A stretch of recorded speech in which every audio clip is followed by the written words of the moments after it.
jemi sërish në kuzhinë, vazhdojmë punën tonë për të sjellë recetën e tretë tashmë.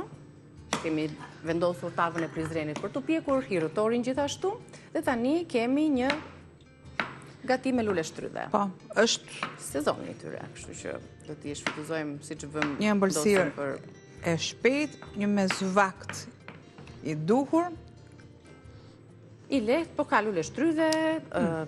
Tani sigur vinë ta mama të shihen, se kanë sezonin fiks të edhe unë t'i doja tyre. pak fare më të ëmbla.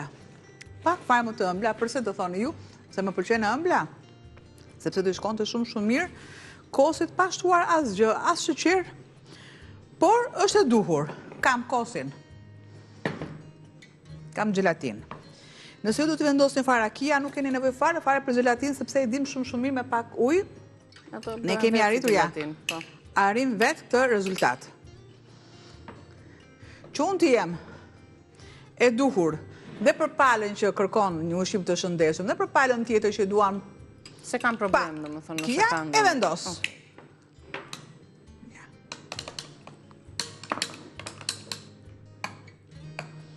Shiko, është tamam si gelatin. Derisa unë të arri dhe të shpërbëj masën, duke e ndihmuar me pakës fare një rrahje. Ja. Do të shtoj.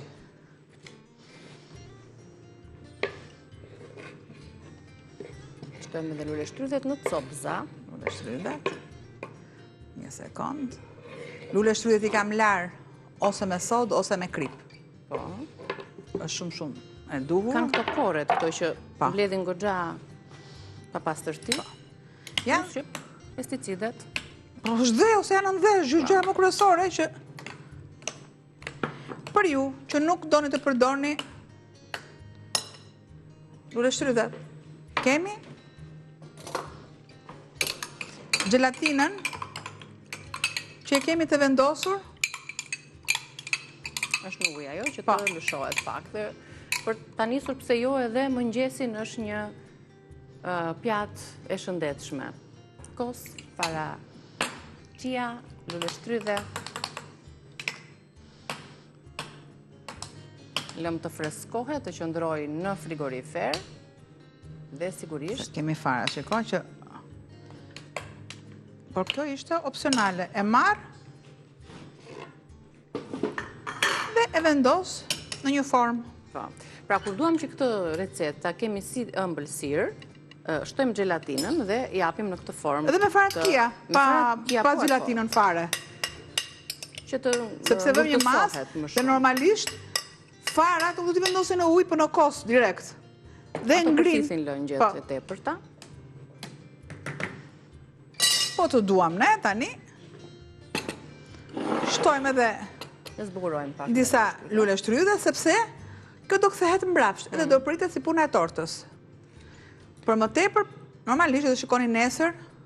Sepse i duhet të risa orë, duhet të qëndroj goxha. Të paktën i do 3 orë, të paktën, e duhura është 5 orë e duhura. Por, po ta nxitojmë, edhe me 3 orë që qullosim në një gjë. Po për nesër, prap. Do t'ja kujtojmë prap nesër, Ambisa, ëmbëlsirën që gatuam sot, dhe do t'ja tregojmë ashtu të përfunduar të mbetur, nëse do rezistojmë do. Do rezistoj. Ja, shumë pak. Sa për një ëmbëlsi, një prekje si për me, për ëmbëlsirën. Dhe jemi në kohën e duhur, në vendin e duhur, në gatimin e duhur. Edhe me shije plotur. I bëjmë një përmbledhje tani recetave të treja, se përse i përfunduam. Kemi nisur tavën e prizrenit, shojmë së bashku çfarë përmban ajo, një recetë e shpejtë, e shijshme dhe me ngjyra e shëndetshme, ka vetëm perime, edhe mish qingji. Përbërësit e saj janë këto, e shojmë së bashku recetën e shkruar, dhe do t'i kalojmë e pas tek hirtori, është në furrë duke u pjekur tava bashkë me hirtorin. Mish qingji 1 kilogram, do t'a zjeni mishin, se do na duhet edhe lëngu edhe mishi, 2 qep të mëdha, 2 speca jeshile ose të kuq, 1 kungulleshk, 1 patlıcan, 2 domate të mëdha, 500 gram bamje, vaj ulliri ose djam i shkrir, gjithmonë si pas sezonit, për shembull tani përdorim vajin e ullirit, kri, piper i zi, piper i kuq, lëng, rushi, mishi ose ujë vluar. Çfarë bën? Po çfarë bën, çfarë ke këto lëngje rushi që thua? Se bëj shaka, se nga trova vetë. Atëherë, ky ishte receta e kam parë. thënë, zara madhe është. Por, një sekond, edhe lëngu i rushit se jo më kothë. Te kjo receta? Te lëngu i rushit, ta them unë se është flet me njerë. Kalon mosha dhe i kesh shikimi, shof kaç larg më. Më dresh ka ti të bëj dhe humor, pa tjetër që lëngu në rushit, sepse me diskutoni më përpara, lëngu i rushit kur është i pa bërë, normalisht e kalojmë në nap, e shtrydhim dhe e hedhim sipër te tava për t'i dhënë atë aftësinë e duhur. Ja rrite, më justifikove, ja rrite.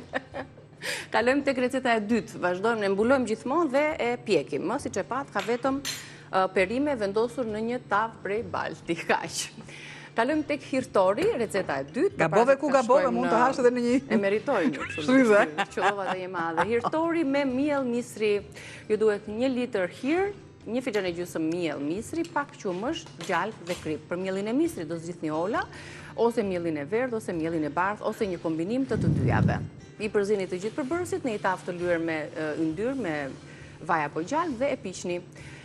Dhe lexojmë tani ëmbëlsirën tonë me lule shtrydhe, recetën e tretë, të cilën sigurisht do ta vendosim tani me njëherë në frigorifer. Ëmbëlsirë me lule shtrydhe dhe kos. Ju duhet gelatin për ta piksur pak masën me shije lule shtrydheje pa sheqer. 300 ml ujë të ngrohtë, 200 gram kos i kulluar, 200 gram lule shtrydhe të freskëta. Përse duhet ujë ngrohtë për të vendosur farat fia që të brumehen ato. Këto ishin 3 recetat për ditën e sotme, do të jenë të postuara në kanalin tonë në YouTube Reze Dielli. Shkruani, komentoni, na bëni subscribe, na ndiqni në rrjetet sociale, sigurisht për çdo recet ka foton për kacet, siç është këtu, siç është e gatuar, duke pritur që të përfundojnë gatimet. Do të shkëputemi nga kuzhina, nëse do t'jetë bërë ndonjë recet, kur të përfundojmë me Denisa Shylën, se kemi parashikimin e yje për muajin qershor, të shohim si do t'jetë, a do t'jetë më i thjeshtë, më i lehtë si muaj, nga panorama astrologjike. Po ti thuash një fjalë të ëmbël, edhe do rregullohet pak. Nëse janë gati.